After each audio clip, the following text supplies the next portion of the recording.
ગઈકાલે જ્યારે ખબર પડી કે તુષારભાઈ પણ છે મારી સાથે, ત્યારે મને ખૂબ આનંદ થયો.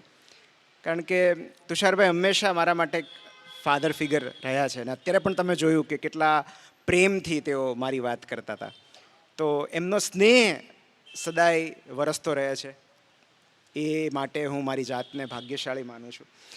શ્રેયાંશભાઈનો ફોન આવ્યો ત્યારે એમણે કહ્યું કે આવું એક સરસ મજાનો મેળાવડો છે, એક સ્નેહ મિલન જેવું છે, તો તમે આવો. અને હું ના ન કહી શક્યો. પણ હું વિચારતો હતો કે હું શું વાત કરું. નવા વર્ષના નિમિત્તે આપણે મળીએ છીએ ત્યારે તમારી સાથે કઈ વાત મારે શેર કરવી જોઈએ, કઈ બાબત સૌથી વધારે રિલેવન્ટ, સુસંગત કહેવાશે આ પ્રસંગે. તુષારભાઈ થોડી શિક્ષણ અને ભાષાને લગતી વાતો કરી, હું થોડી મારા ક્ષેત્રની વાતો કરીશ. નવા વર્ષમાં શું સૌથી જરૂરી હોય અથવા હોવું જોઈએ એની વાત હું 5-10 મિનિટમાં તમારી સાથે કરવા ઈચ્છું છું. અને એ પણ નાની નાની વાર્તાઓ દ્વારા, સત્ય પ્રસંગો દ્વારા, ઘટનાઓ દ્વારા. સૌથી પહેલી બાબત જેના પર મારે ભાર મૂકવો છે, એક મારી સાથે બનેલી એક ઘટના છે, સત્ય ઘટના છે કે મારા એક 75-80 વર્ષના વડીલ ઘણીવાર મને મળવા આવે. એ વડીલ મારા પેશન્ટ નથી, પણ એમના વાઈફ મારા પેશન્ટ છે, ક્રોનિક પેશન્ટ છે. એટલે એ ઘણીવાર મળવા આવે ને જ્યારે જ્યારે એમના પત્ની તપાસ માટે આવે ત્યારે વડીલ પણ એમની સાથે આવે. લગભગ 75-80 વર્ષ એમની ઉંમર હશે, પણ એમને જોઈને લાગે કે નહીં કે એટલા સિનિયર સિટીઝન છે. વેરી ફિટ, બહુ શિસ્તબદ્ધ એમની જીવનશૈલી. રોજ સવારે વહેલા ઉઠવાનું, ચાલવા જવાનું, નિયમિત પુસ્તકો વાંચવાના અને હોસ્પિટલ જવાનું. તેઓ એક ભાવનગરની બહુ મોટી હોસ્પિટલના ટ્રસ્ટી છે. જ્યારે એ આવે ત્યારે મારી સાથે ખૂબ બધી વાતો કરે અને અલગ અલગ વિષયો પર એમની વાતો હોય. એકવાર મને કહે કે મારા દીકરાઓ છે ને અમેરિકા છે, એટલે મારે હવે ભાવનગરમાં નથી રહેવું, મારે અમેરિકા ચાલ્યા જવું છે, ત્યાં સેટલ થઈ જવું છે. તો મેં કીધું સારું, દીકરાઓને પણ ગમશે તમે જશો તો. પછી એકવાર અચાનક એમને મૂડ આવ્યો, મને કે નિમિતભાઈ કાંઈ પણ કામ હોય ને તો મને કહેજો. કે આપણે ત્યારે વિજયભાઈ સીએમ હતા, કે વિજયભાઈને પણ બહુ સારી રીતે ઓળખીએ છીએ, જીતુભાઈને બહુ સારી રીતે ઓળખીએ છીએ, તો કાંઈ પણ હોય તો મને કહેજો તમે. એટલે મેં કીધું સારું. પછી એકવાર એમણે મને સવાલ પૂછ્યો કે નિમિતભાઈ, માટીનો માણસ એટલે શું? ત્યારે મારું પુસ્તક માટીનો માણસ પ્રકાશિત થયેલું. એટલે એમણે પ્રશ્ન કર્યો કે માટીનો માણસ શું છે?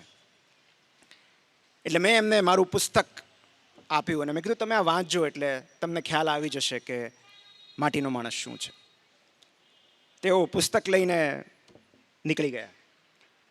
2 દિવસ પછી તુષારભાઈ, ભાવનગરની એક કોર્પોરેટ હોસ્પિટલમાંથી મને ફોન આવ્યો ઇમરજન્સીમાં કે તમે તાત્કાલિક આવો ને, એક દર્દી થોડું સિરિયસ છે, જોવું પડે એવું છે. એટલે હું તાત્કાલિક એ પેશન્ટને જોવા માટે પહોંચી ગયો અને હું ઇમરજન્સી રૂમમાં દાખલ થયો તો મેં જોયું કે આ એ જ વડીલ, આ એ જ સજ્જન ઇમરજન્સી રૂમના એક ખાટલા પર સૂતેલા હતા. એમને પક્ષાઘાત એટલે કે સીવી સ્ટ્રોકનો હુમલો, પેરાલિસિસનો હુમલો આવેલો અને એમનું એક અંગ આખું ખોટું પડી ગયેલું. કોઈએ નજીકમાંથી, ઘર આજુબાજુમાંથી કોઈને બોલાવ્યા છે અને કેથેટર મૂકવાની ટ્રાય કરી હશે, પણ નહીં ગયું હોય, એટલે બ્લીડિંગ થતું હતું પેશાબની જગ્યાએથી, એટલે મને બોલાવ્યો હતો. અને જેવો હું દાખલ થયો એટલે મને જોઈને એમના પત્નીએ તરત એમને પૂછ્યું કે આ સાહેબ આવી ગયા. ઓળખ્યા એમને? હજી 2 દિવસ પહેલા અમે મળ્યા હતા અને તેમ છતાં એ મને ન ઓળખી શક્યા. એટલે પછી મેં એમના પત્ની તરફ ઈશારો કરીને કહ્યું કે મને ન ઓળખ્યો કાંઈ વાંધો નહીં, આમને ઓળખ્યા? એ ન ઓળખી શક્યા. તમે વિચાર કરો સાહેબ કે 2 દિવસ પહેલા જે વ્યક્તિ જીતુભાઈ વાઘાણી કે વિજયભાઈ રૂપાણીને ઓળખવાની વાતો કરતી હતી, 2 દિવસમાં એવું શું બની ગયું કે બાજુમાં ઊભેલા પોતાના પત્નીને પણ ઓળખી નહોતા શકતા. એ દિવસે, એ રાતે એકચ્યુઅલી તાત્કાલિક એમની સર્જરી કરી. બ્લેડરમાં ખૂબ મોટો ક્લોટ હતો, બ્લડ ક્લોટ. એ અમે રિમૂવ કર્યો અને પછી એમને આઈસીયુમાં એડમિટ કર્યા. 2 દિવસ સુધી તેઓ આઈસીયુમાં રહ્યા, કમ્પ્લીટલી ડિસઓરિએન્ટેડ. સમય શું છે, સ્થળ કયું છે, કશી જ ખબર નહોતી. ત્રીજે દિવસે થોડું થોડું એમને ઓરિએન્ટેશન આવ્યું.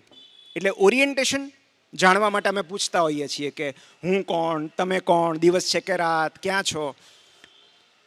એટલે મેં પૂછ્યું કે મને ઓળખ્યો હવે, હું કોણ? એટલે એમણે મારું નામ લીધું. પછી મેં કીધું તમે કોણ? એટલે આઈસીયુના ખાટલામાં સૂતા સૂતા એક મસ્ત સ્માઇલ કરીને મને કહે, માટીનો માણસ.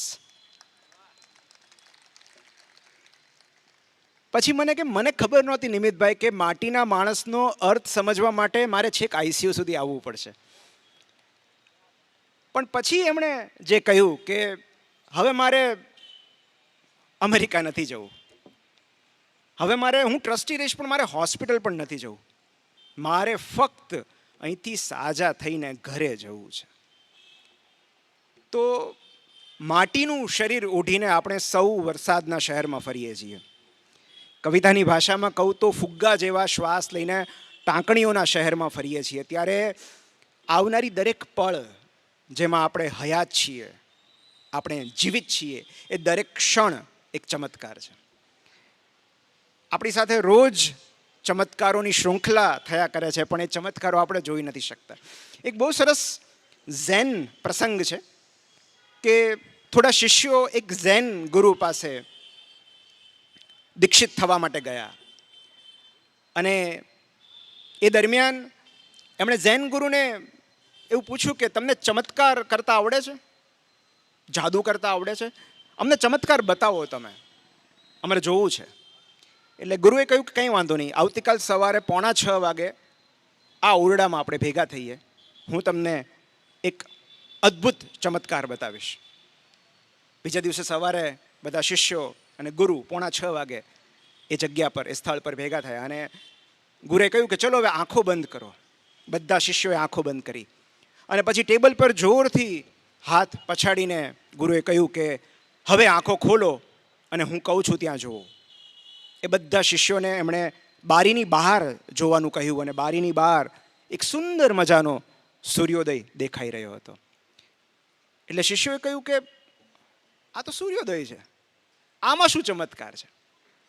એટલે ઝેન ગુરુએ કહ્યું કે જો આ ઘટનામાં તમને ચમત્કાર નથી દેખાતો તો હવે આગળ તમને કશુંય પણ શીખવવાનો કોઈ જ અર્થ નથી. એટલે આપણી આસપાસ રહેલી અસંખ્ય શક્ય શારીરિક